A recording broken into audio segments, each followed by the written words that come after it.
Wondering why I'm wearing these? You might have a pair too. Studies show that 85% of people worldwide hate their jobs. Considering the average person spends over 90,000 hours at work in their whole lifetime, I think this is important to talk about. And it kind of affects parts of our life without us even knowing. Couples in relationships where one of the partners spends 10 or more hours at work on average in total are more likely to get divorced twice as much. I want the toilet seat left the F down. 25% of employees say that work is their number one cause for stress, and 40% of people say that their jobs are just extremely stressful.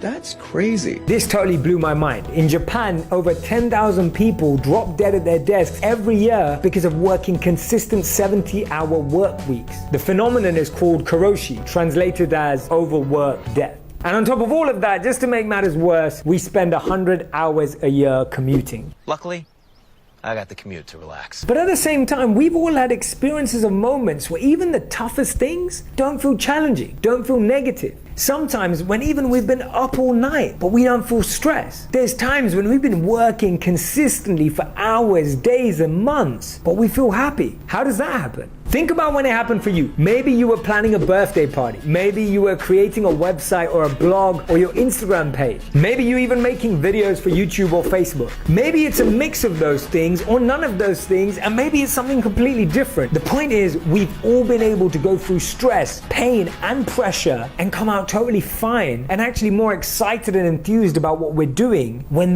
what we're doing is what we love. And that's why Kelly McGonigal in her book, The Upside of Stress, says that when you're doing something that you love, something that's meaningful, something that's purposeful, you're able to go and experience greater heights of stress than you ever have or thought possible.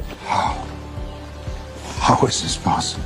That means that you can actually take way more stress and pressure than you even believe when you're doing something you love. And even if you know what you love, you've had that experience, why are you not doing it? I know why. Because I was there too. It's this thing called risk. Or maybe it's fear, or maybe it's worry, or maybe it's security. And those are all valid reasons, if they were the real ones. The number one reason why we don't is because of these. The golden handcuffs. They're real. We're so dependent on that salary, the money that we've got used to, a lifestyle, that we're willing to trade what we really love and want for what we think we need. Maybe sometimes we're overcommitted. You've got a big mortgage on the house. You're used to fancy things. You're used to traveling 3 or 4 times a year. We get addicted to these. More, I want more.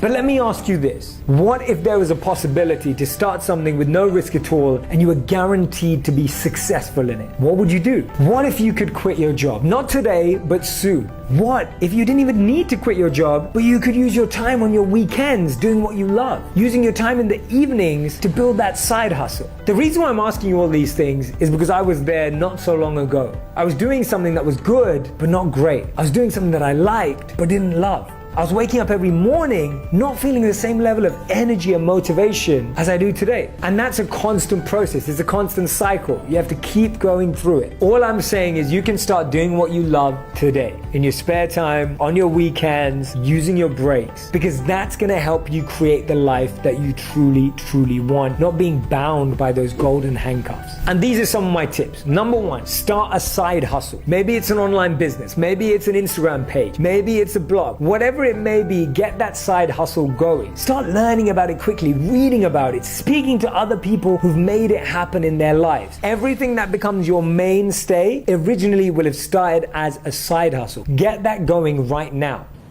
Okay, I will. Tip number 2, don't waste your weekends and evenings on Netflix. Please use them to be creative, express yourself, connect and network with the right individuals. Go out to events, go and do a course, go and do an online course. There's so much access out there to knowledge. Use your time wisely to be educated more than just being entertained. And number 3, experiment and test.